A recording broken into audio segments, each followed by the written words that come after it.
14장부터 16장에 있는 설교는요, 반복되기 때문입니다. 계속해서 반복하는 말씀으로써 예수님께서는 제자들을 여러 방면으로 안심시키고 싶어 하십니다. 그리고 그렇게 안심시키면서 예수님께서는 제자들을 향해서 얼마나 큰 사랑으로 제자들을 섬기고 싶어 하시는지를 보여주고 싶으십니다. 그리고 제자들이요, 예수님이 제자들을 떠나기 때문에 홀로 버려둔 것이 절대 아니고 어, 그들과 영원히 함께하고 계시다라는 사실을 확신시키고 싶어 하시는 거죠.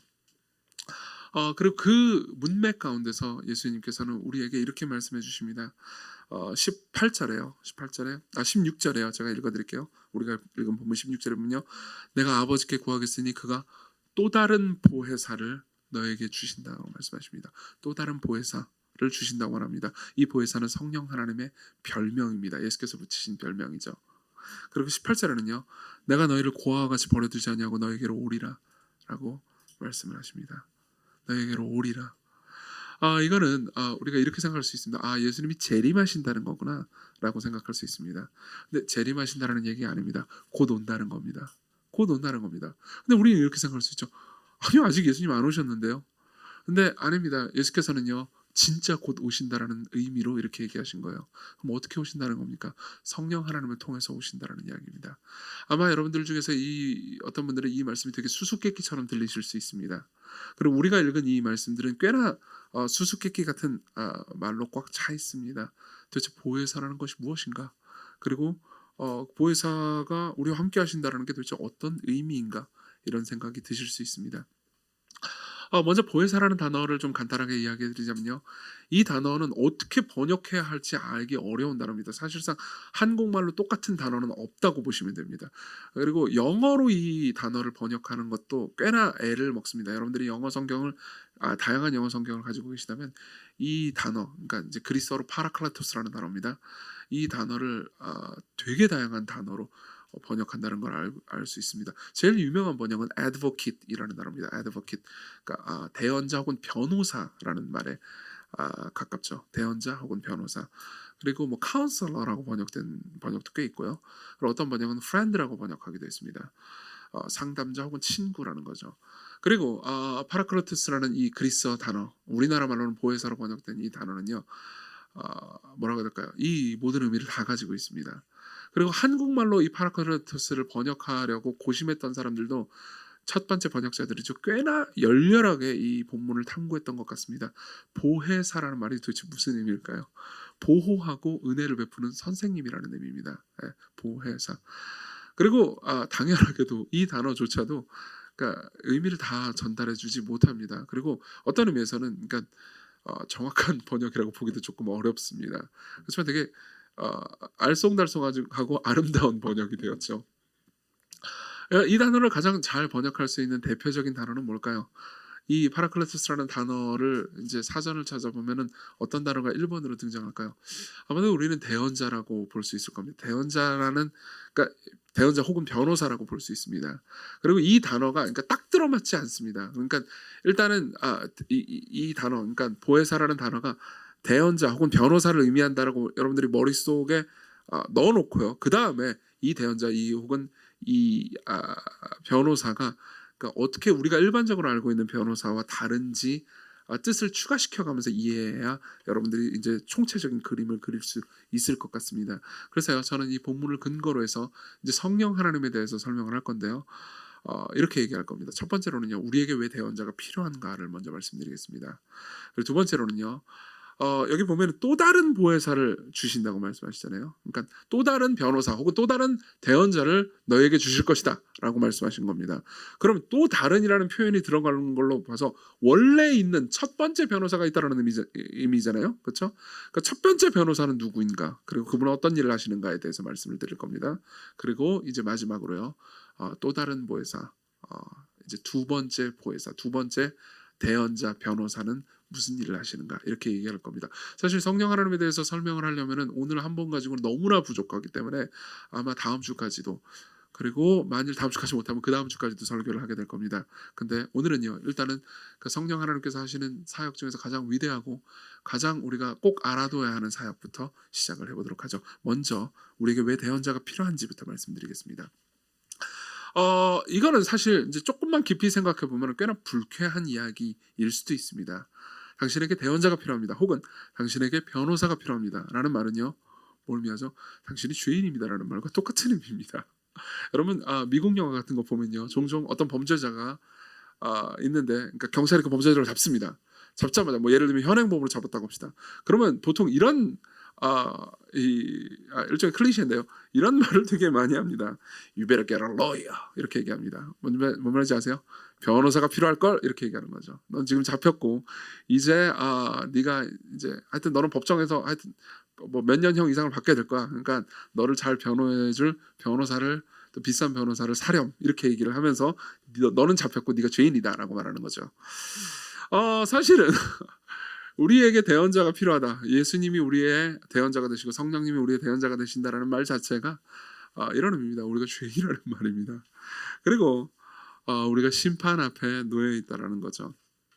성경은 굉장히 다양한 곳에서 우리는 죄인이고 우리의 죄가 문제고 그리고 우리는 하나님의 심판 앞에 처해 있을 거라고 이야기합니다. 그리고 정말 많은 사람들이요 이것 때문에 기독교를 굉장히 꽤나 불쾌하게 여깁니다. 자꾸 우리를 죄인 취급한다는 거죠. 영국의 목회자였던 존 스토트는요 이 문제에 있어서 굉장히 성실하게 대답을 해주는 책을 하나 썼습니다. 기독교의 기본 진리라는 책을 썼고요. 거기 보면 5번째 챕터에 보면은 죄에 대해서 아주 심각하고 깊이 있고 진지하게 다루어줍니다. 나중에 여러분들 관심 있으면 한번 읽어보십시오. 근데 거기 보면요 이런 이야기를 해줍니다. 제가 읽어드리죠. 사실 죄는 사람들이 달가워하지 않는 주제다. 그래서 그리스도인들은 지나치게 죄를 되뇌인다고 종종 비판을 받는다. 그러나 그리스도인들은 현실을 중시하기 때문에 그렇게 한다. 죄는 목회자들이 직업을 유지하기 위해 만들어낸 것이 아니라 인간이 겪는 현실이다. 무슨 말인지 아시겠습니까? 정말 많은 사람들이 이런 식으로 생각합니다. 그러니까 교회가 자신의 집단의 힘과 능력을 유지하려고 그리고 목회자들이 밥벌이를 하려고 사람들에게 자꾸 죄책감을 심어준다는 거죠. 그리고 그렇게 죄책감을 심어준 다음에 그 죄의 문제를 해결할 수 있는 방법은 교회에 나와서 목회자들한테 잘하는 방법밖에 없게 만들어 놓음으로써 일종의 권력을 유지하는 수단으로 사람들에게 죄를 말한다는 겁니다. 물론 이런 식으로 오해할 만하게 행동한 이제 저를 포함한 목회자들도 있을 수 있습니다. 이건 굉장히 슬픈 일이죠. 하지만 성경이 우리에게 죄를 말해주는 이유는요. 그건 아닙니다. 생각해봅시다. 죄는요. 아까 존 스토트가 말했던 것처럼요. 현실입니다. 죄는 현실입니다. 무슨 말인지 얘기해드리죠. 여러분 생각해보십시오. 여러분들에게 상처를 준 사람을 한번 생각해봅시다. 지금 여러분들에게 상처를 주는 사람들도 있을 겁니다. 그리고 여러분들이 과거에 정말 큰 상처를 겪었던 적도 있을 겁니다. 맞죠? 그리고 그 상처를 한번 떠올려 보십시오. 여러분들에게 상처를 준 사람 있잖아요. 그 사람이 여러분들에게 했던 그 일을 여러분들은 뭐라고 이름을 붙이겠습니까? 죄라는 이름 말고 다른 말로 이름 붙이면 여러분들의 기분이 어떻겠습니까? 그 사람, 여러분들에게 상처 준 그 사람이 이거 죄는 너무 어감이 세잖아. 그러니까 실수라고 해두지 라고 하면 여러분들은 그 사람에 대해서 어떤 감정을 느끼겠습니까? 실수라고? 이렇게 말하지 않겠습니까? 보십시오. 죄는 분명한 현실입니다. 바꿔서 얘기해 볼까요? 여러분들은 삶을 살면서 남에게 상처를 준 적이 없으십니까? 여러분들은 스스로 이렇게 얘기할지도 모릅니다. 이건 실수야. 그렇지만 여러분들에게 상처를 받은 사람도 똑같이 실수라는 단어로 여러분들의 행동을 평가할 것 같습니까? 아니요, 그렇지 않을 겁니다. 그렇지 않을 겁니다. 죄는요, 분명한 현실입니다. 죄라는 개념이 없으면 여러분들이 겪은 상처에 대한 억울함을 호소할 수도 없습니다. 그냥 실수인데 뭐 그걸 억울해 합니까? 그냥 실수일 뿐인데 왜 여러분들은 그걸 평생 품고 살 뿐입니까? 사는 겁니까? 그 사람이 나한테 실수를 했을 뿐인데요. 그렇죠? 거기에 대해서 화가 나고 고소할 이유는 무엇입니까? 그렇죠? 보십시오. 죄라는 개념을 여러분들이 기독교는 너무 죄를 얘기해. 너무 죄에 대해서 많이 말해.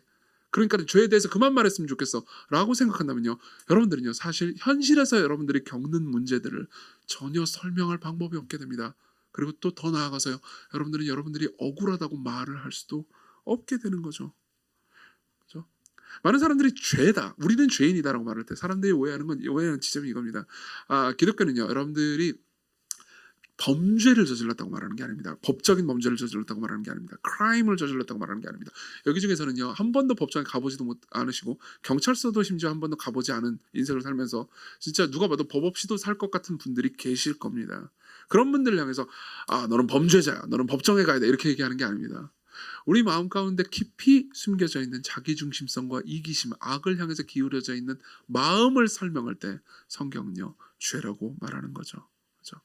어떤 분들은 이렇게 생각할 수도 있습니다.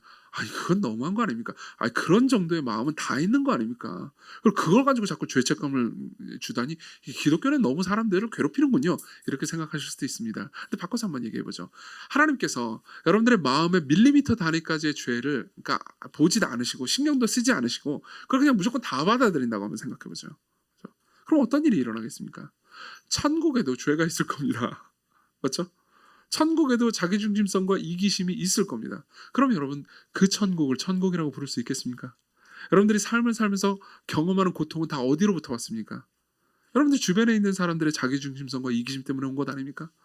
그렇죠? 그것 때문에 여러분들의 삶이 괴롭고 고통스러운 거 아닙니까? 그리고 놀랍게도 그 자기중심성과 이기심은 저와 여러분들 안에 있는 것 아니겠습니까? 그렇죠? 그러면요 이 현실에 눈을 감고 아 우리는 죄인이야라는 말을 거부하거나 싫어하는 것보다요 오히려 정직하게 인정하고 이 문제를 어떻게 해결해야 될지 하나님 앞에 나아가서 상의해 보는 것이 더 낫지 않겠습니까? 그죠? 사실 죄에 대해서 좀 더 깊이 살펴보자면 사실 죄는 굉장히 그러니까 우리 현실을 너무너무너무 잘 설명해 줍니다. 예를 한번 들어보죠. 죄는요 성경 전체의 가르침에 비추어 볼 때요 이렇게 정의할 수 있습니다. 악한 행동을 향해서 기울어져 있는 마음이라고요. 마음이요 중립적이지가 않고 기울어져 있습니다. 어떻게 기울어져 있습니까? 생각해 보십시오. 여러분들은요 정직을 말하려고 할 때는 힘이 듭니다. 그렇죠? 그렇지만 거짓말을 말하려고 할 때는 별로 힘이 들지 않을 겁니다. 나 오늘 거짓말하고 싶어서 너무 노력했어. 아 진짜 힘들어. 이런 사람 없잖아요. 그렇죠? 정직해지기 위해서 용기를 냈어야 했어. 라는 분들은 많이 계시겠죠. 그렇죠? 생각해 보십시오. 여러분들이 어렸을 때, 자 아이들 보세요. 학교나 유치원 다닐 때 너네들 삶을 살면서 말이야 다 정직하게 살면은 너희들 인생이 힘들단다. 거짓말도 종종 하고 살렴. 그렇게 배워본 적 있어요? 없죠. 한 번도 없죠. 선생님이나 뭐 누구든 그렇게 가르쳐 준 적이 없죠. 그렇죠? 근데 정직하게 살아라. 거짓말하지 말라라고 배워본 적 있어요, 없어요? 맞죠? 엄청 많죠. 거짓말하지 말라는 얘기 많이 배웠죠. 근데 생각해 보세요. 그런데도 불구하고 여러분들이 거짓말을 하죠. 하잖아요. 어른들도 해요. 어른들도 해요. 그렇죠? 보세요. 그러면요. 자, 아이들 이해하기 어렵잖아. 우리는 정직하려면 힘들죠. 그죠? 근데 거짓말을 하는 거는 힘도 안 들이고 할 수 있잖아요. 안 그래요? 그럼 생각해 보세요. 그럼 우리는 거짓말을 하는 쪽으로 의지가 우리의 마음이 기울어져 있는 거 아닌가요? 맞죠? 성경은요. 그 상태를 죄라고 말하는 거예요. 이해되세요? 성경은 그 상태를 죄라고 말합니다. 우리의 마음이 죄를 향해서 기울어져 있습니다. 그렇죠? 그리고 그거는요 우리가 삶에서 느끼는 수도 없이 느끼는 죄책감이 입증해 줍니다. 생각해보세요. 여러분들이 하고 있는 많은 행동들 그리고 그 많은 행동들의 많은 부분이요 사실 죄책감 때문에 하는 행동들일 겁니다. 생각해 보십시오. 여러분들은요 죄책감 때문에 병문안을 간 적이 있죠. 그래서 딱히 병문안을 가고 싶지 않아요. 그래서 난 귀찮아 그냥 집에서 놀고 싶어요. 근데 내가 병문안을 안 가면 아픈 사람이 병문안을 안 가면요 그래서 약간 마음이 내가 나쁜 놈이 되는 것 같습니다. 그래서 코로나가 터지고 병원에 아무나 접근하지 못하게 되었을 때 여러분들의 마음이 기뻤죠. 그죠? 여러분들은 물론 진짜 정말 그 사람의 옆에 꼭 붙어 있어서 병문안 간 적도 있겠죠. 하지만 그렇지 않은 경우도 있지 않습니까? 여러분들은 죄책감 때문에 결혼식을 가거나 죄책감 때문에 장례식을 간 적이 있습니다. 맞죠? 우리는 지난달에 그 사람이 나한테 밥을 샀기 때문에 내가 그 다음에 또 밥을 안 사면 내가 죄책감이 느껴지기 때문에 밥을 삽니다. 그죠? 그리고 내가 어떤 잘못을 했을 때 변명마저도 하지 않으면 내가 너무 쓰레기가 될 것 같아가지고 변명을 하는 경우가 있습니다. 그죠? 이건 기독교인이든 기독교인이 아니든 또 마찬가지입니다. 여러분 재밌는 걸 알려드릴까요? 기독교인들은요 종종 이런 식으로 변명을 합니다. 저는 예외가 아니라는 얘기를 하는 게 아닙니다. 기독교인은요 죄책감 때문에 모임에 참석할 때가 있습니다. 그래서 죄책감 때문에 이 주일 예배에 참석하는 분들이 있습니다. 죄책감 때문에 금요기도에 참석하는 사람들이 있고요. 죄책감 때문에 기도를 하고 죄책감 때문에 성경을 읽는 사람들이 있습니다. 하죠. 안 하면 내가 쓰레기 같으니까요. 안 하면 내가 잘못하는 것 같으니까요. 그래서 하면서 나는 화가 납니다. 그렇죠? 그리고 속으로 이렇게 생각합니다. 내가 이걸 해줬잖아. 그러니까 하나님은 나한테 복을 줘야지. 또는 내가 이걸 해줬잖아. 그러니까 이제 교회는 나한테 더 이상 터치하지 말라고. 그죠? 이 모든 것들이 어디로부터 비롯됐을까요? 죄책감 때문에 비롯됐습니다. 생각해 보십시오. 우리가 죄에 대한 개념을 아예 부정해 버린다면요, 죄책감을 어떻게 설명할 수 있겠습니까? 죄책감을 피하려고 해도 여러분들은 피할 수가 없는데 말입니다. 그런 상황에서 우리는요, 어떻게 합니까? 우리가 우리 스스로의 대언자가 됩니다. 우리가 우리 스스로의 변호사가 됩니다. 그죠? 생각해 보십시오. 어린아이들, 너네들 또 불렀어요. 이 단어를 알 거라고 생각하는데 너네들이 우영우를 다 봤기 때문에 변호사가 뭔지 알죠? 그리고 변호가 뭔지 알죠? 그죠? 너희들이 뭘 잘못을 했다고 엄마가 아빠가 혼낼 때 스스로를 변호해 본 적이 있어요, 없어요? 없어요. 엄마한테 가서 물어보세요. 나중에 엄마한테 가서 꼭 물어보세요. 예. 제가 생각할 때요, 너네들만 비난한 건 아니야. 목사님도 비슷하긴 한데 너희들이 가장 논리 정연할 때는 너희들이 잘못했다고 말하는데 거기에 대해서 변호할 때예요. 굉장히 논리 정연. 물론 논리가 이제 어른의 눈으로 보면 꽤나 허술하게 짝이 없어요. 그렇지만 너희들이 가질 수 있는 논리의 최대치를 끌어내가지고 다다다다닥 맞게 만들어 버려요. 우리 모두 그렇습니다. 그죠? 우리 모두 하나님 앞에서 자신의 논리를 가지고 있습니다. 내가 어떤 잘못을 했을 때 이 잘못을 내가 할 수밖에 없었던 논리를 나름 그냥 바로 개발을 합니다. 성경이, 그리고 하나님께서 예를 들면 여러분들에게 어떤 말씀을 전한다고 합시다. 그럼요, 여러분들이 그 말을 할 때 여러분들이 그 말씀대로 지키지 않고 그 말씀대로 행하지 않았다는 걸 직관적으로 알 때가 있습니다. 성경을 읽을 때 어떤 죄를 성경이 지적해 줄 때가 있습니다. 그렇죠? 그리고 설교자가 어떤 죄에 대해서 말할 때, 설교자가 여러분들에 대해서 이건 죄입니다라고 말할 때 여러분들이 머릿속으로 당장 드는 생각이 뭡니까? 그죠? 자기 변명입니다. 여러분들이 즉시 변호를 시작합니다. 즉시 이렇게 생각합니다. 그래, 맞아, 이게 죄라는 건 나도 인정해. 그렇지만 나는 이런 저런 해가지고 이런 죄를 저지를 수밖에 없는 나름의 사연이 존재해. 그렇죠? 그래, 그런 것들은 나쁜 거지. 나도 그건 인정해. 그렇지만 내 삶에서 이런 부분 때문에 나는 너무 외로웠다고. 이런 부분 때문에 나를 도와줄 사람이 없었다고. 내가 다녔던 교회의 설교자는 그 부분에 대해서 자세히 가르쳐주지 않았다고. 여러분 생각해 보십시오. 여러분들이 하고 있는 그 행동을 비난하고 싶은 게 아닙니다. 그렇지만요, 그때 여러분들이 하고 있는 건요, 스스로가 스스로의 대언자가 되는 겁니다. 자기가 자신의 변호사가 되었습니다. 맞죠?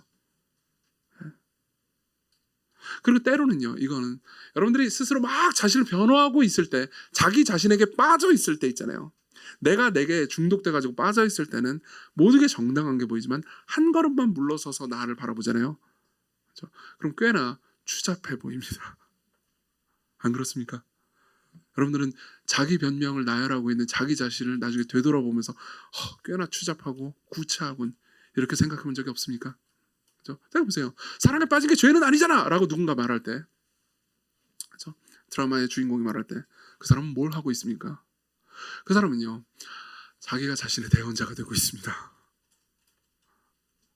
자신이 자신의 변호사가 되고 있습니다. 그렇죠? 여러분들 모두 삶에서요, 스스로의 변호사와 대언자가 되어서 스스로를 변명하느라 애쓰고 지치시고, 그리고 자신이 자신을 변호하는 수고하고 무거운 짐을 지고 사셨을 겁니다. 여러분들은 그런 적이 없나요? 여러분들은 나는 늘 언행이 일치하지 이렇게 말할 수 있습니까? 나는 내로남불 같은 건 없어 라고 말씀하실 수 있습니까? 여러분, 이 모든 것들을 하나님께서 다 보고 계신다고 합시다. 하나님이 정말 살아계시고요, 정말 여러분들의 모든 삶과 행동과 마음을 다 들여다보고 계시고, 그리고 하나님께서 그 모든 것들에 대한 도덕적 판단과 심판을 하실 수 있는 분이라고 생각해 봅시다. 여러분들이 삶을 마무리하고 그분 앞에 섰다고 생각해 봅시다. 그때 여러분들에겐 변호사가 필요가 없습니까? 여러분들 스스로의 변호사가 되실 수 있겠습니까? 여러분들은 여러분들 스스로의 대언자가 될 수 있겠습니까? 재밌는 게 뭔지 아십니까? 이건 되게 재밌는 지점입니다. 제가 사람들을 상담을 할 때요, 변호사가 정말 너무너무 간절히 필요해 라고 말하는 사람들은요, 항상 지금 변호사를 두고 있는 사람들입니다. 되게 재밌는 거예요, 이건. 무슨 말인지 얘기 드릴게요.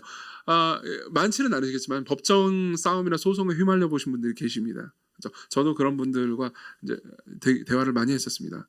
그런 분들은요, 당연히 법정 문제가 생기면 제일 먼저 하는 게 변호사부터 구하는 거잖아요. 변호사를 구합니다. 그리고 자기 변호사가 있어요.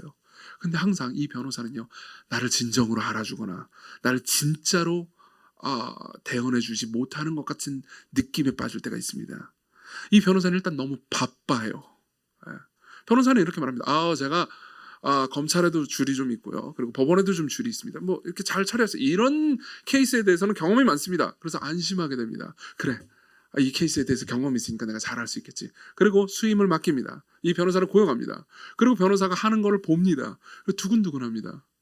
그리고 사건에 대해서 막 얘기해 줍니다. 근데 그 변호사는요, 종종 그 사건에 대해서 무심하게 듣거나 그건 어쩔 수 없다는 식으로 말하거나, 그리고 다른 일에 너무 바빠가지고 내 케이스에 대해서는 별로 관심이 없는 듯 보일 때가 있습니다. 그러면요, 여러분들 어떤 생각이 드는지 아십니까? 정말 많은 그런 케이스에 휘말려 본 분들이 저한테 했던 말이 뭔지 아십니까? 저는 변호사가 있지만 저한테 변호사가 너무 필요하다고요. 변호사가 없다고요. 생각해 보십시오. 하나님 앞에 여러분들이 필요한 변호사는요, 여러분들의 마음을 속속들이 다 알 뿐만 아니라 진정으로 여러분들을 사랑하는 존재여야 할 겁니다. 다른 케이스에 너무너무 바빠가지고 여러분들에 대해서 내가 지금 하고 있는 케이스가 한 10개 정도 되는데요, 사건 10개 중에 당신한테 10분의 10을 다 해주긴 좀 그래요. 당신 돈도 많지도 않잖아요. 여러분들에게 그런 변호사가 필요하지 않습니다. 여러분들이 하나님의 법정 앞에 섰을 때 여러분들에게 진짜 필요한 변호사는요, 여러분들에게 자신의 전 존재를 줄 수 있는 변호사겠죠. 자, 그래서 우리는요, 두 번째 대지로 넘어갑니다. 첫 번째 변호사는 누굽니까? 예수께서요, 이 지금 우리가 읽고 있는 이 본문에서 또 다른 보혜사라고 말할 때 이 보혜사라고 번역된 단어는 아까 제가 말씀드렸듯이 파라클레토스라는 단어입니다. 그리고 이 단어는요, 요한복음에 많이 쓰이고요, 또 요한 1서에도 한번 쓰입니다. 요한 1서에도 한번 씁니다. 요한 1서에서는 이런 말씀이 있습니다. 들어보십시오. 2장 1절. 나의 자녀들아, 내가 이것을 너에게 쓰면 너희로 죄를 범하지 않게 하람이라. 그렇지만 만일 누가 죄를 범해도 아버지 앞에서 우리에게 대언자가 있으니, 파라클레토스가 있으니 곧 의로우신 예수 그리스도시라. 자, 보십시오. 이분이 첫 번째 대언자입니다. 이분이 첫 번째 변호사입니다. 이분이 저와 여러분들의 변호사입니다. 하늘의 변호사죠. 그분은 무능한 변호사가 아닙니다. 유능한 변호사입니다. 여러분, 옛날에 제가 이제 어렸을 때 교회를 다닐 때요, 그러니까 이런 이야기를 얼핏 들은 적이 있습니다. 제가 어렸을 때 다녔던 교회에서는, 그러니까 그분의 대언과 그분의 복음을 그렇게 많이 듣지는 못했던 것 같습니다. 아니면 제가 많이 들었는데 제가 까먹고 잘 못 들었을 수도 있죠. 근데요, 그때 그러니까 예수님이 우리의 변호사, 우리의 대언자가 되신다라는 이야기를 듣고 제 머릿속에 그렸던 상상하는 건 이거였습니다. 이런 거였어요. 그러니까 제가 죄를 저질러요. 어떤 죄를 저질렀습니다. 그러면요, 이제 예수님이 성부 하나님 앞에서 가서 이렇게 얘기하는 겁니다. 이정규 저 인간이 또 죄를 저질렀군요. 저 죄를 저지른 걸 보면서 좀 물론 저도 이정규 저 인간이 맞아 죽을 만하다, 이거 인정합니다, 아버지요. 그러나 저를 좀 봐주세요. 저 좀 봐주셔서 쟤 좀 용서해주면 안 되겠습니까? 라는 게 제가 머릿속에 생각했던 그림이었습니다. 그런 이미지를 생각하고 있었어요. 그리고 나서 제가 이제 그렇게 생각을 하고 나서 그 다음에 제 이제 논지는 이거였습니다. 와, 예수님 입장에서 꽤나 힘드시겠는걸? 이거 내가 지금까지 저지른 죄만 해도 끔찍하고, 그리고 앞으로도 내가 죄를 안 지을 자신이 좀 없는 것 같은데, 지금 매번 죄를 저지를 때마다 하나님 앞에 가지고 저렇게 읍소를 하면서 하소연을 한다니 예수님 입장에서 꽤나 고통스러우시겠는걸? 도대체 하나님은 언제까지 저걸 들어주셔야 되는 거지? 하나님 입장에서 야, 고마해라, 진짜 정말 지금 몇십 년 동안 저러고 있다, 그렇게 하지 않으실까? 그러면서 되게 두려워했습니다. 한편으로는 그런 생각했어요. 근데 또 다른 한편으로 이런 생각도 했습니다. 야, 이건 좀 무능한 변호 아닌가? 그렇죠? 가서 읍소만 하면 무능한 변호예요. 생각해보세요. 여러분들이 변호사를 구했어요. 근데 그 변호사가요, 판사한테 가가지고 판사님 저 아시죠? 저랑 친하잖아요. 저번에 같이 목욕도 하고 밥도 먹었잖아요. 그렇죠? 지금 이 의뢰인이 저한테 돈도 많이 주고 하여튼 저하고 관계가 좀 깊은데 좀 봐주세요, 판사님. 그러면 여러분들 그 변호사를 보고 뭐라고 말하겠습니까? 저 이상한 거 아니야? 그죠? 진짜 유능한 변호사는요, 법리로 모든 걸 해결하겠죠. 그렇죠? 법리를 누구도 반박할 수 없는 법리로 거기 법정에 나와 있는 모든 판사와 변호사, 뭐 방청하는 사람들, 검사까지도 그 누구도 반박할 수 없는 법리와 논리를 세울 겁니다. 그러면서 이 사람이 이런 건인데 이런 증거가 있으므로 이 사람은 무죄입니다라고 말하겠죠. 자, 봅시다. 우리를 위해서 변호하시는 분의 법리가 뭔지 아십니까?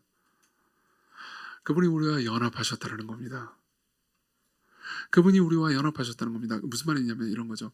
그분이요, 우리가 저지른 모든 죄를 다 가져가셨습니다. 그리고 십자가에서요, 우리 대신 처벌을 다 받으셨죠. 여러분, 이야기를 처음 듣는 게 아니죠. 그리고 그분이요, 우리가 마땅히 살아야 하는 삶을 우리 대신 다 사셨습니다. 그래서 우리가 하지 못한 선행을 우리 대신 행함으로써 우리가 의롭다라는 법적인 근거를 가져오셨습니다. 그래서 그분은요, 이렇게 말씀하실 수 있습니다. 아버지요, 성부 하나님께 우리의 첫 번째 대언자는 이렇게 말씀하실 수 있습니다. 아버지요, 이정규가 또 형편없는 죄를 저질렀습니다. 그렇지만 제가 저 녀석을 위해서, 이정규를 위해서 저 녀석이 저지른 죄를 지고 십자가에서 이미 형벌을 받았기 때문에 이제 이정규가 받을 형벌이 없다는 걸 당신이 잘 알고 계시지 않습니까? 여기는 완벽한 법리가 있죠. 아버지요, 당신은 이정규를 심판하실 수 없으십니다. 아버지요, 당신이 이정규에게 형벌을 내리면 안 됩니다. 왜냐하면 제가 형벌을 받았기 때문입니다. 또는 예수님이 이렇게 말씀하실 수 있습니다. 아버지요, 이정규가 방금 한 설교 내에는 구역질나는 죄가 있습니다. 그렇죠? 생각해보세요. 우리는 우리의 선행 안에도 우리의 자기중심성과 이기심과 죄가 있다는 걸 알고 있습니다. 맞죠? 이정규가 방금 한 설교에서요, 지 자랑 꽤나 많이 하더군요. 아버지도 알고 저도 아십니다. 아버지도 아시고 저도 압니다. 그러나 아버지요, 제가 이 땅에서 3년을 살아가면서 제가 사람들에게 설교했고 사람들에게 아버지의 말씀을 선포했을 때 제 안에는 죄가 없었고 저는 완전히 아버지의 영광을 드러냈습니다. 아버지요, 이정규가 한 저 바보 같은 설교를 제가 한 선행으로 덮어주십시오. 제가 이정규를 위해서 선행을 했습니다. 그렇죠? 그분은요, 여러분들을 위해서 이렇게 말씀하고 계십니다. 여러분들이 범죄했을 때, 혹은 여러분들이 선행을 했지만 그 안에 여러분들의 이기심과 자기중심성이 끼어 있을 때, 우리의 죄가 성부 하나님 앞에 노출될 때, 그분은요, 계속해서 이렇게 말씀하실 수 있습니다. 말씀하고 계십니다. 여러분들의 변호사와 대언자로서요, 아버지요, 저 녀석이 또 이런 죄를 저질렀습니다. 또 이런 악행을 저질렀습니다. 또 저렇게 위선적입니다. 하지만 제가 저 녀석이 마땅히 받아야 되는 형벌을 십자가에서 대신 받았고 저 녀석이 마땅히 살아야 하는 삶을 제가 이 땅에서 대신 살았습니다. 아버지요, 저 녀석을 용서해 주시고 아버지께서 저를 좋아하시고 반겨맞아 주시는 것처럼 저 녀석을 반겨맞아 주십시오. 그때요, 성부 하나님은요, 이건 토마스 굿윈이라는 청교도가 한 말입니다. 그래서 제가 제일 좋아하는 말이죠. 성부 하나님은요, 우리를 정죄하실 수 없으십니다. 정죄하시지 않는다고 말하지 않았습니다. 정죄하실 수 없으십니다. 왜요? 그분이 우리를 정죄할 때 그분의 영원한 아들이 정죄당한 것을 부인하는 꼴이 되기 때문이죠. 그죠? 예수님이 저와 여러분들을 위해서 이렇게 변호를 하고 계십니다. 그분이 어떤 마음으로 우리를 위해서 변호하고 계실까요? 저는 예전에 예수님이 우리의 변호사시다라는 것을 배우는 데는 제 삶에 일종의 변천사가 있습니다. 처음에는요, 이제 이렇게 생각했어요. 그냥 읍소를 한다고 생각했어요. 근데 그게 아니라는 것을 나중에 교리를 공부하면서 알게 됐습니다. 그분의 대속, 그분의 죽으심과 부활이 우리에게 의가 되는구나. 그러면서 성자 하나님이, 그러니까 우리를 위해서 계속해서 우리가 죄를 범할 때마다 대언자가 되시는구나, 좋다라고 생각을 했어요. 여기에는 완벽한 법리가 존재하는 거라는 생각까지는 했습니다. 근데 제 마음 가운데 그래도 떠나지 않은 좀 약간 불안이 있었습니다. 그게 뭔지 아십니까? 뭐가 어쨌든 간에 죄를 계속 짓긴 하잖아요. 그리고 성경은요, 아까 우리가 요한일서 2장 1절의 가르침에 따르면요, 우리가 죄를 범할 때마다 그분이 계속 대언을 하신다라고 말하고 있거든요. 근데 이제 제 입장에서 이런 겁니다. 잠깐만, 그러면은 하루에도 내가 몇 번, 내가 셀 수도 없을 만큼, 그럼 예수님 굉장히 바쁘시겠는 걸? 부터 시작해서 이제 바쁘시겠는 건 뭐 그분이 이제 무소부지하시고 뭐 전능하신 분이니까 그거는 뭐 그렇게 걱정이 되지 않았어요. 뭐 바쁘시면서도 여유로우시겠지. 그게 무소부지하다는 말의 의미잖아. 거기까지 괜찮았어요. 근데 그 다음이 문제였습니다. 꽤나 짜증이 나겠는 걸. 생각해보세요. 똑같은 적 계속 가지고 와요. 똑같은 거. 꽤나 짜증이 나지 않겠습니까? 하지만 성경 전체를 통해서요. 아까 제가 처음에 예배 부름할 때 여러분들이 들었던 말 기억하십니까? 그분의 마음이 어떤 분이시라는 걸 이렇게 설명해 줍니다. 성경은 이렇게 얘기해 줘요. 나는 마음이 온유하고 겸손하니. 그분은 죄인들에게 마음이 이끌리십니다. 여러분, 그분이 죄인들을 위해서 대언하실 때 또 죄를 가지고 왔니? 라고 하면서 죄인들의 죄를 지겨워하시거나 어쩔 수 없는 일을 계속하시는 것이 아닙니다. 우리가 아까 제가 이런 말씀드렸잖아요. 죄를 향해서 마음이 기울어져 있다고요. 죄를 향해서 우리의 마음이 끌린다고요. 그런 것처럼 예수님은요, 죄인을 향해서 마음이 끌리십니다. 그분은 죄인들을 향해서 마음이 끌리십니다. 한번 제가 소개한 적도 있는데요. 제가 올해 읽었던 책 중에서 아직까지 가장 좋은 책이 있습니다. 데인 오틀런드라는 사람이 쓴 온유하고 겸손한이라는 책이죠. 나중에 한번 읽어보셨으면 좋겠습니다. 제가 쓴 책은 안 읽으셨대요. 그런 건 뭐 그냥 집안에 짱방을 오시고 나중에 중고서점 파시든가 하시고요.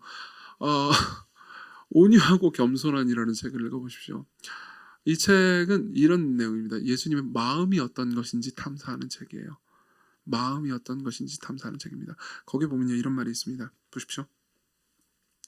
우리가 죄를 짓더라도, 즉 우리가 우리의 참된 정체성을 저버리더라도 우리의 구원자께서는 우리를 내치지 않으신다.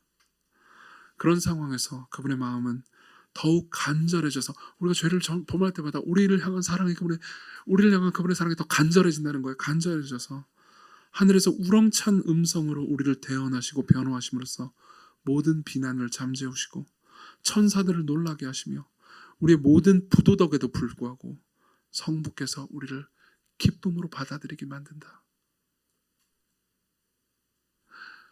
이것이 우리의 첫 번째 대언자가 하시는 일입니다. 지금도 그분이 여러분들을 위해서 그 일을 하고 계십니다. 자, 그럼 마지막으로 넘어가죠. 우리 두 번째 대언자는 뭘 하십니까?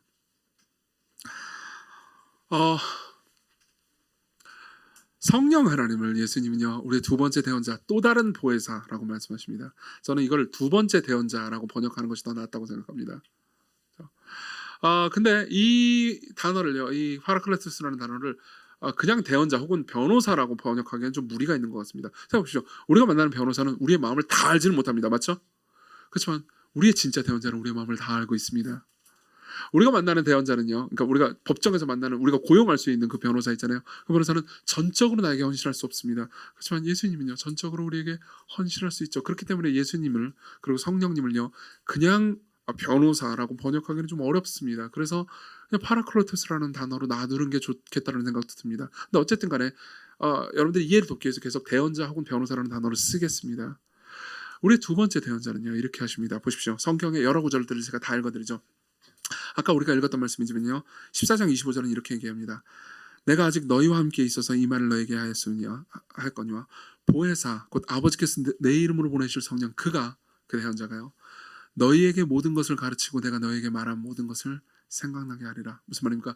성령님은요, 우리에게 모든 걸 가르치는데 어떤 걸 가르치냐면요, 내가, 예수님이요, 너희에게, 여러분들에게요, 말한 것을 생각나게 하십니다. 예수님이 말한 걸 생각나게 하세요. 자, 또 읽어드리죠. 15장 26절입니다. 내가 아버지께로부터 너에게 보내서 보혜사 곧 아버지께로부터 나오시는 진리의 성령이 오실 때 그가, 성령님이요, 나를, 예수님을요, 증언하실 것이요. 자, 여기서 예수님과, 그러니까 첫 번째 대언자죠, 성령님, 두 번째 대언자의 차이가 등장합니다. 첫 번째 대언자는요, 우리의 이야기를 성부 하나님께 하시는 대언자입니다. 그렇죠?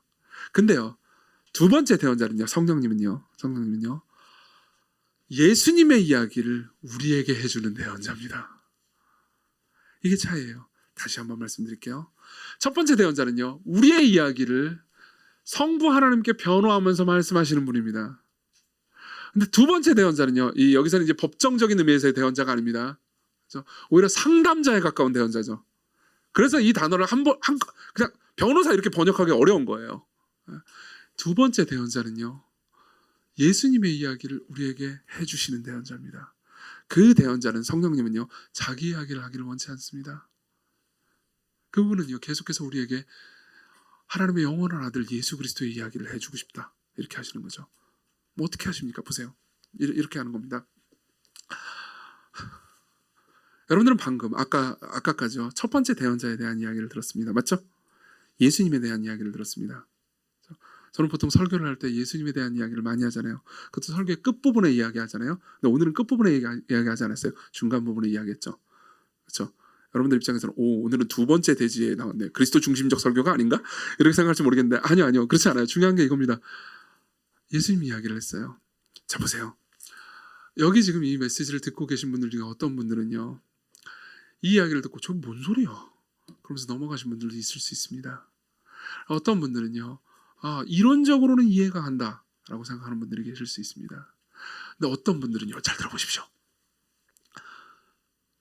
이 이야기가 여러분들의 영혼에 심겨져서 그분이 단지 성부 하나님께 그냥 대언을 하신다라는 지적인 정보만 머릿속에 주입된 게 아니고, 진짜 그분이 여러분들을 위해서 계속해서 변호하고 계시다라는 사실이 여러분들의 마음 가운데 자리하신 분들도 계실 수 있습니다. 그때 무슨 일이 일어난지 아십니까? 두 번째 대언자가, 두 번째 변호사가요, 여러분들의 마음 가운데 들어가서 예수님 이야기를 해주신 겁니다. 이정규가 말한 걸요, 이정규가 방금 설교 시간에 말한 걸요, 두 번째 대언자가 여러분들의 마음 가운데 다시 깨닫게 해주신 거예요. 다시 데인 오틀런드 얘기로 돌아가죠. 우리는 그리스도의 마음을 성령님으로 말미암아 단지 듣기만 하지 않고 볼 수 있고, 보기만 하지 않고 느낄 수 있으며, 느끼지만 하는 정도가 아니고 즐길 수 있다. 성령께서는, 두 번째 대언자께서는요, 우리가 예수님의 마음에 대해 성경에서 읽은 것과 이론적으로 알고 있는 것을 실질적인 경험의 현실로 바꿔놓는다. 이게 두 번째 대언자가 하시는 일입니다. 이걸 가장 잘 나타내주는 그림이 있습니다. 결혼식이에요. 저는 어제도 결혼식 주례를 했습니다. 그리고 어제 결혼식 주례는요, 되게 재미있었습니다. 그래서 저는 늘 결혼식 주례를 재밌어합니다. 지금까지 결혼식 주례를 40번도 넘게 했는데 한 번도 재미가 없었던 적이 없습니다. 왜냐하면요, 결혼식 주례는 굉장히 영광스럽거든요. 보세요. 전통적인 결혼식 주례는 이렇습니다. 주례가 이렇게 서 있습니다. 그렇죠? 짜잔. 여러분, 결혼식 주례 한번 보러 오세요. 제가 가운을 입고 있는 걸 볼 수 있습니다. 저는 평상시에 가운을 되게 싫어하거든요. 근데 결혼식 주례 때는 꼭 가운을 입습니다. 나이가 너무 어려 보일까 봐요. 아마 10년 후에는 가운을 입을 필요가 없을 겁니다. 5년 후랄까? 보십시오. 가운을 입고 이렇게 서 있습니다. 그러면요, 신랑이 성큼성큼 나옵니다. 그래서 저랑 잠깐 인사를 하죠. 신랑은 돌아봅니다. 그리고 신부가 아버지의 손을 잡고 걸어옵니다. 그리고 신랑이 신부를 받습니다. 그리고 제 앞으로 나오죠.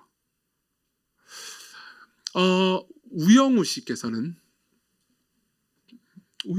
여러분들이 알고 있는 그 우영우요, 이 우투더 그 영우요, 맞아요. 우영우 씨께서는 이 형식을 꽤나 오해하셨던 것 같습니다. 우영우 씨께서는 아버지에게 이렇게 이야기를 해줍니다. 저는 결혼하지 못할 가능성이 높습니다. 잠깐만요. 흉내 안 낼게요. 자동으로 흉내를 내네. 자폐가 있으니까요. 하지만 만약에 사랑하는 사람이 생겨 결혼식을 한다면 동시 입장을 하겠습니다. 그 다음, 아버지가 배우자에게 저를 넘겨주는 게 아니라 제가 어른으로서 결혼하는 거니까요. 대신 아버지께는 부케를 드리겠습니다. 아버지는 미혼부라 결혼해 본 적이 없으니까요. 제가 결혼한 뒤 혼자 사시기보다는 결혼을 하시는 게 좋겠습니다. 라고 말합니다. 이거 꽤나 감동적인 부분입니다. 만일 그 드라마를 보셨다면요. 그리고 저는 이 부분이 주는 감동에 대해서는 그대로 받아들입니다. 그렇지만요, 오해를 하신 부분이 하나 있습니다. 우영우 씨께서. 뭐냐면은, 아버지가 배우자에게 저를 넘겨주는 게 아니라 제가 어른으로서 결혼하는 거니까요. 전통적인 서양 결혼식은요, 그러니까 딸이 아빠 소유였다가 이제 남편 소유로 토스한다라는 의미가 아닙니다. 정말 많은 사람들이 이런 식으로 오해합니다. 그런 의미가 아니에요. 뭔지 아십니까? 이건 역할극입니다. 주례는요, 성부 하나님의 역할을 합니다. 생각해보면 이 부분부터 저는 재미가 없을 수가 없습니다. 저 따위가 어떻게 성부 하나님의 역할극을 합니까?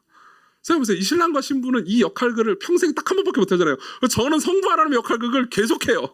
여러분 결혼 많이 해주세요. 자, 대부분 결혼하셨나? 어쨌든 청년들 결혼 많이 해주세요. 저 역할극 좀 많이 하게 해요. 보세요. 그리고 주례 박 목사님한테 부탁하지 말고 저한테 해주세요. 농담이에요, 농담. 보세요.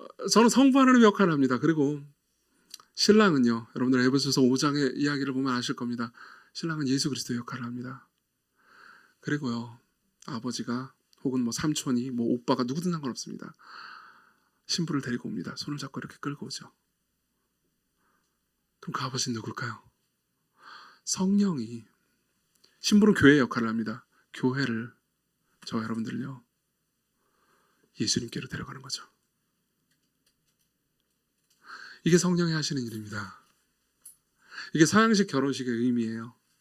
저렇게 말하면 서양식 결혼식이 아니고 기독교식 결혼식이죠. 그렇죠? 여러분, 서양식 결혼식, 특히 서양식 결혼식, 기독교식 결혼식의 가장 큰 특징 중에 하나가 뭔지 아십니까? 이 특성도 특징인데, 여러분 나중에 다른 문화의 결혼식을 한번 보십시오. 다른 문화의 결혼식은요, 물론 신부를 꾸미긴 꾸밉니다. 그렇지만 신랑도 굉장히 빡세게 꾸밉니다. 그리고 다른 결혼식은요, 다른 문화권의 결혼식은 신랑을 신부보다 더 빡세게 꾸미는 경우가 많습니다. 보통 신랑이 주인공인 경우가 많아요. 그렇지만 기독교 결혼식은요, 신부를 겁내 빡세게 꾸밉니다. 그렇죠? 네. 신부는 가장 비싼 드레스를 입고요, 가장 화려하게 하고요, 그리고 사회자나 누구나 신부를 굉장히 주인공처럼 대우합니다. 그렇죠? 그리고 마치 그게 그러니까 여성이니까 이런 식으로 생각하기 쉽지만, 여러분 기독교식 결혼식에서 여성이니까 여성 우대하는 조건으로 신부를 빡세게 꾸며주고 주인공으로 만들어주는 게 아닙니다. 다시 삼위일체적 그림으로 생각해 보십시오. 성부와 성자와 성령이 신부를 주인공으로 만들었습니다.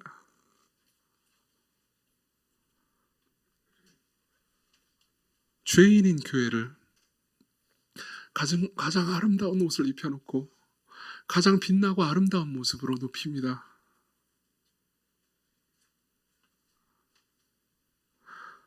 저는 여러분들에게 결혼식에 대한 로망을 심어주고 싶은 게 아니고요,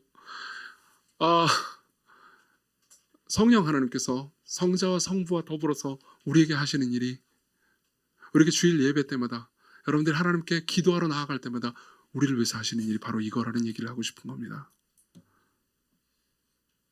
그분이 여러분들을 부르십니다. 성령께서 여러분들의 손을 잡아 끄십니다. 여러분들의 마음을 붙잡아서 끌어가십니다. 누구에게로요? 여러분들의 신랑에게로요. 예수 그리스도께로요. 그리고 예수님이 여러분들을 반겨 맞아 주십니다. 여러분들의 손을 잡고 성부께로 가십니다. 성부가 여러분들의 영원한 아버지가 되시는 거죠. 이해하십니까? 그리고 이러한 결혼식의 장면은요, 여러분들이 기도할 때와 예배할 때마다 여러분들이 마음으로 경험할 수 있습니다. 여러분들이 예수님을 찾잖아요. 그러면 여러분들은 계속해서 성령께서 기뻐하시면서 여러분들을 예수님께로 데려가시는 것을 경험할 수 있습니다. 여러분 성령 충만하고 싶나요? 우리는 아마 다음 주나 그 다음 주에 성령 충만에 대해서 이야기를 들을 겁니다. 성령 충만하고 싶다면 성령을 구할 필요가 없습니다. 왜냐하면 성령님은요, 제발 여러분들이 예수님을 만나길 바라기 때문입니다. 그리스도를 찾으십시오.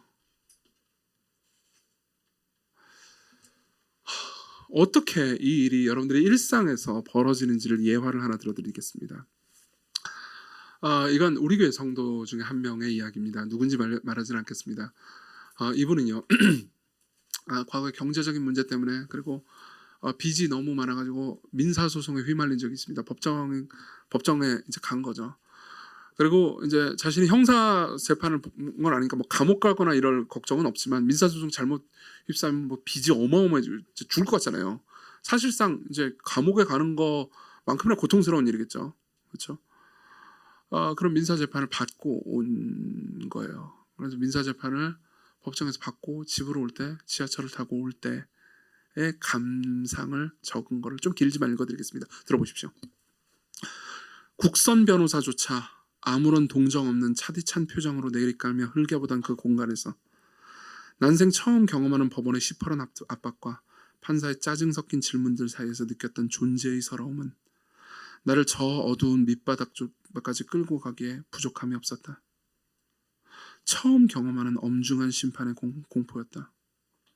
그렇게 소송에서 보란듯이 패소하고 돌아오는 지하철 칸 안의 사이에서 이제 막 신혼살림을 시작해 맑고 큰 눈으로 나만 쳐다보며 집에서 기다리고 있을 아내에게 어떻게 이야기를 꺼내야 할지 막막한 마음 부여잡고 나도 모르게 찌질하게 흐느끼던 그날이 아직도 기억난다.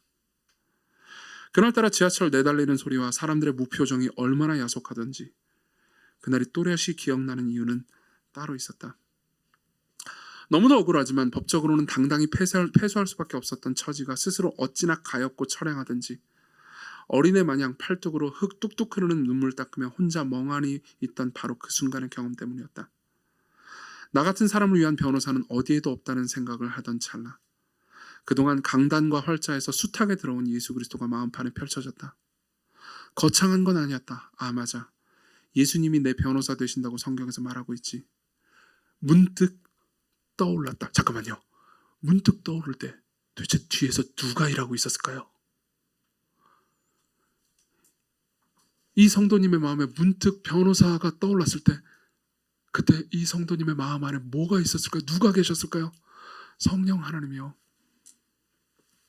이분의 손을 잡고 예수님께로 가고 있습니다. 들어보십시오. 이윽고 눈가에 그렁그렁 눈물이 맺혔다. 나의 영원한 변호사 예수 그리스도 무죄 선고뿐 아니라 의로운 존재라고 선언되기까지 대신 죽으시고 나를 다시 사신 참된 그분, 바로 그분이 그 지하철 사이로 칸 사이로 친히 오셔서 등을 쓰다듬어 주시면서 흔들리던 나를 붙들어 주셨다. 벌써 수년이 흘렀지만 그날의 경험은 여전히 존재를 지탱해 준다. 예수 그리스도의 칭의는 실존적으로 나에게 복음의 중심에 서 있다. 어쩔 수가 없다. 칭의 교리는 내 목숨을 건져 주었다. 그날 이후로 칭의 교리를 다만 교리적으로 말할 수 없게 되었다. 내가 그날로 돌아가고 싶지는 않다. 시간이 흘러 이제 겨우 숨통이 트일 것 같기 때문이다. 그러나 거기 지하철 그 칸 사이에서 맛보았던 경이로운 위로는 가능하다면 날마다 다시 만져보고 싶다.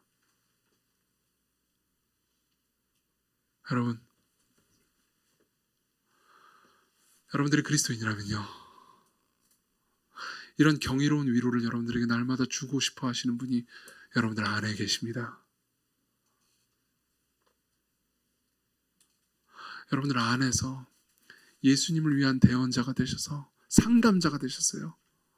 예수님으로 여러분들을 상담해 주십니다. 그리고 여러분들의 손을 잡고 그리스도께로 이끌어 가시죠. 간단하게 적용을 하고 끝내겠습니다. 3가지 얘기만 하겠습니다. 첫 번째입니다. 여러분들이 억울할 때나 죄를 지었을 때 우리는 종종 우리 스스로를 변명하는데 급급할 겁니다. 그때 여러분들의 대언자를 생각하십시오. 여러분 스스로 자기를 변명할 필요가 없습니다. 여러분들이 여러분들의 대언자를 신뢰하고 있다면요, 여러분들이 잘못했을 때 그냥 내가 잘못했다고 정직하게 얘기할 수 있을 겁니다. 그렇죠? 여러분들이 억울할 때에도 억울하다고 스스로의 삶을 망쳐버리면서 사람들을 원망하면서 시간을 보내는 것이 아니고 오히려 용서할 힘을 얻고 결국 내가 억울한 이 모든 억울함을요, 하늘에 계신 내 변호사께서 결국 다 풀어주실 것을 여러분들이 기대할 수 있을 겁니다. 그분을 신뢰하십시오. 두 번째입니다. 여러분들이 예수 그리스도에 대한 복음을요, 신앙이 없는 사람들에게 전할 때 여러분들이 홀로 있다고 생각하지 마십시오. 여러분들은 홀로 있지 않습니다. 여러분들 안에 계신 그 영이, 그 사람을 어떻게든 예수님께로 끌고 가려고 하는 영이 여러분들의 어눌한 말과 논리에도 불구하고 일하실 수 있습니다. 여러분들이 성령 하나님을 두 번째 대언자를 신뢰한다면 여러분들은 용기를 내서 복음을 전할 수 있을 겁니다. 마지막입니다. 3번째입니다.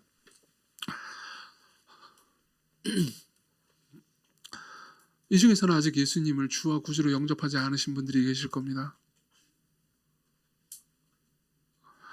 여러분들이 이렇게 생각할 수 있습니다. 저런 이야기들이 그러니까 논리적으로도 이해가 되지만 나한테 마음에 와닿지가 않는다라고 생각하시는 분들이 계실 겁니다.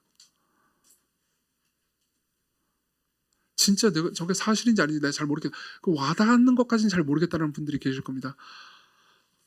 여러분들을 도우실 분이 계십니다. 계속 예수님을 찾으십시오. 그러면 성령 하나님께서 여러분들을 데리고 가실 겁니다. 그분에 대해서 계속 알아보십시오. 오늘 짧은 시간에 복음에 대해서 이야기했습니다. 저는 다 이야기할 수 없었고 다 이야기할 수도 없습니다. 더 많은 여러분들이 들을 수 있는 이야기들이 있습니다. 여러분들의 질문에 언제든지 대답해 줄 수 있습니다. 그렇지만 여러분들의 마음을 진정으로 예수님에 대한 이야기를 단순히 귀로 들을 뿐만 아니라 눈으로 보게 만들고 눈으로 볼 뿐만 아니라 여러분들이 느끼게 만들고 느낄 뿐만 아니라 사랑하게 만들 수 있는 여러분들을 진정 그리스도 안에서 행복하게 만드실 수 있는 분이 계십니다. 우리는 홀로 있지 않습니다. 그리스도께로 오십시오. 그리스도를 찾으십시오.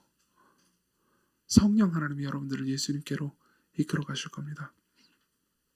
기도하겠습니다.